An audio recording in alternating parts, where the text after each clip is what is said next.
Fondi Shqiptar i Zhvillimit dhe Bashkia Pogradec në kuadër të programit të zhvillimit rajonal të integruar me financim nga KFV organizua në sallën e Këshillit të Bashkisë një takim konsultues me publikun ku prezantua projekti paraprak i zhvillimit të shëtitores pranë liçenit dhe paketat e tjera zhvillimore që parashikohen për qytetin. Takimi u fokusua në shpjegimin e ndërhyrjeve urbanistike dhe në analizimin e impaktit që ky projekt pritet të ketë për Pogradecin në vitet e ardhshme.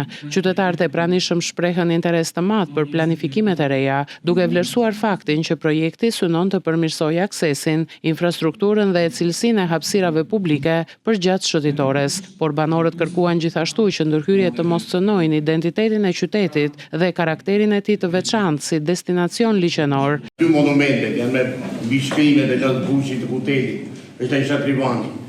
Ajo është pjesë që nuk ka fituar një qytetaria, vjen njerëzit atje. E dyta, shikoj ca shkallë që keni vënë atje, mjaft me beton. Gradacela do jenë në liçen brenda?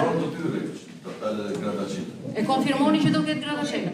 Ose diu, se as leje si apun as një, ajo është tokë private këte. Nuk është tokë private.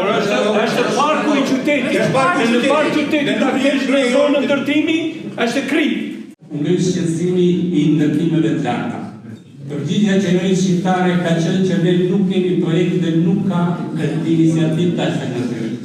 Megjithatë çarkullojmë fjalë, por unë nuk e kuptoj se si mund të ketë iniciativa të tilla kur tani përgjithshëm mendon i miratuar dhe nga kryeministri i Shqipërisë nuk presupozon të ketë ndërtime të larta në atë që quhet zona litorale e liçenit. Takime të tilla konsultuese pritet të vazhdojnë, me qëllim që procesi i zhvillimit të jetë sa më gjithëpërfshirës dhe në funksion të interesit publik.